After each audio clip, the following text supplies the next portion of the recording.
আসসালামু আলাইকুম। এফান মৎস্য খামার থেকে আমি ফজল খান।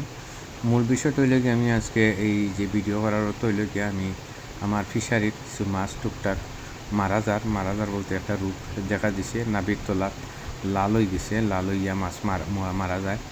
আর হইল গিয়ে খানখার সাইডে দিয়ে লাল হয়ে গেছে। তো যেহেতু এই রোগটা একটা ছত্রাক জাতীয়, এই রোগটা নিয়ন্ত্রণ করতে হইলে কিন্তু আমরা জরুরি হইল গিয়া প্রথম স্টেপ হইল গিয়া চুন লবণ প্রয়োগ করা। চুন লবণ প্রয়োগ করতে হইলে এখন সবটা রেডি করলাম আমি। তো যাই হোক, আমার যে ব্যবস্থাপনা আছে সব কিছু মিলিয়ে কিন্তু মোটামুটি ভালো আছে। আমি আর তেমন একটা মাছ মরতো না ইনশাল্লাহ, কারণ যেহেতু প্রথম শুরুটা আমি বুঝতাম, বললাম যে মাছটা মরে বা মাছটা যে আছে। তো মাছের যে বর্তমানে একটা গ্রোথ আছে, আপনারা দেখা যে পরিমাণে সাইজ হয়েছে, এখানে মোটামুটি 1 কেজি মাছ আছে, 1.5 কেজি 1 কেজি মাছ আছে। তো অনেক মাছ, বেশিরভাগ অনেক মাছ আছে আবার 300-400 গ্রাম, 700 গ্রাম, 800 গ্রাম।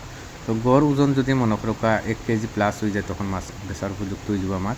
তা আমি এই আশায় আছি বর্তমানে। মোটামুটি সব মাছগুলো ঠিক আছে। আশা করলাম যে আগামী বৈশাখ মাসও আমি এই মাছগুলা বাজারজাত করতাম পারবো, হারভেস্ট করতাম পারবো। এই পর্যন্ত আমি অপেক্ষা করতে হইব। তো এই পর্যন্ত অপেক্ষা করতে হইলে জরুরি হইল গিয়া যে মাছটার রোগ ব্যাধি থেকে বাঁচাইতে হইলে আমরা চুন লবণ প্রতি মাসে মাসে প্রয়োগ করতে হইব। যেমন আমি গত মাসও চুনটা আসলে মারতাম পারছি না, যার কারণে আমার কয়েকটা মাছ মারা গেছে, নাপি মুখে লাল হয়ে গেছে। লাল হওয়ার কারণে কয়েকটা মাছ আমার মরে গেছে। এর ফলে কিন্তু আমি খুব দ্রুত আমার একটা ব্যবস্থা নিচ্ছি গিয়ে আজকে নেওয়ার কারণে হইল গিয়ে এখানে যতটুকু আমার জায়গা আছে, জায়গার পরিমাণে আমি 50 কেজি চুন ভিজাইছি। চুন ভিজাইয়া সাথে সাথে, অর্থাৎ পানির মাঝে ভিজাইয়ার সাথে সাথে আমি চুন প্রয়োগ করলাম। সারা প্রয়োগ করছি চুন 50 কেজি। তো 50 কেজি হইল কি শতক হইল গিয়া 200 গ্রাম চুন হিসাব করে দিয়েছি, যাতে আমার এখানেও জায়গাটা যেহেতু 220 শতক জায়গা, 220 শতক জায়গার মধ্যে আমি চুনটা প্রয়োগ করছি। শতক 200 গ্রাম চুন প্রয়োগ করছি।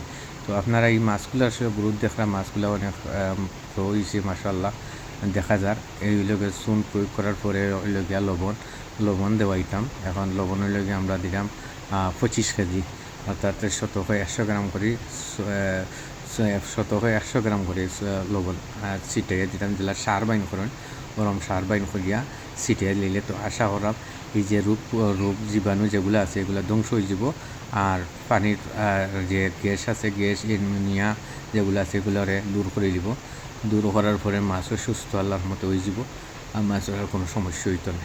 তো মাছও যেহেতু সমস্যা হইতো না, তো আপনারা আমার একটা অনুরোধ হইল গিয়া যে যারা নতুনভাবে ফিশারি করা বা নতুন পুকুর, ছোটো পুকুর আছে মাছ চাষ করা, আপনার প্রতি মাসে মাসে চুন লবণ মারবা।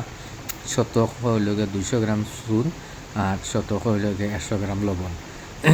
এই দুইটা জিনিস যদি প্রতি মাসে মাসে আপনার ব্যবহার করুন, তাহলে মাছও আর কোনো সময় বেমার আইতো নাই। এরপরে যদি বড় ধরনের কোনো বেমার আয়, তাহলে মৎস্য কর্মকর্তার লগে যোগাযোগ করবা, করিয়া আপনারা পটাশ আছে, পটাশ আনিয়া মৎস্য কর্মকর্তা কইবা পানির পরিমাণে আপনারা পটাশ ব্যবহার করবা। আসলে আমার এই যে জলাশয়ের মাঝে তেমন একটা বেশি পানি নাই, আমি কম পানির মাঝে চাষ করছি। ওই দোকা পানির পরিমাণটা কতটুকু, তো কোনো জায়গাতে আছে পানি আরও একটু বাড়াই। তারপরে এই জলাশয়ের ভিতরে আছে আসলে 2টা পুকুর আছে, অনেক বড় 2টা পুকুর আছে। 2টা পুকুরের মধ্যে আবার গভীর আছে। একটা পুকুরে হইলে 15-16 শতক পানি, 16 ফুট পানি, আর একটা পুকুর হইলে গিয়ে প্রায় 60 ফুট পানি। তো এখন হইলে গিয়ে আমার যে চুন প্রয়োগ করা, তো এখানেও মাছ যেগুলো আমার আছে আলহামদুলিল্লাহ অনেক যথেষ্ট মাছের গ্রোথ আছে, ভালো আছে। আর আমি ওই দোকা লাইটিংও ব্যবস্থা করছি। তারপরে ফাঁকিয়া খাইতো না করি, এই যে সুতা টাঙ্গাইয়া পলিথিন টাঙ্গাইয়া দিছি, আপনারাও চাইলে দিতে পারবা, যাতে ফাঁকিয়ার খাইতো না করি। তো ওই দোকে একটা গর্ত আছে, এই গর্তর মাঝে প্রায় সিনা পর্যন্ত পানি।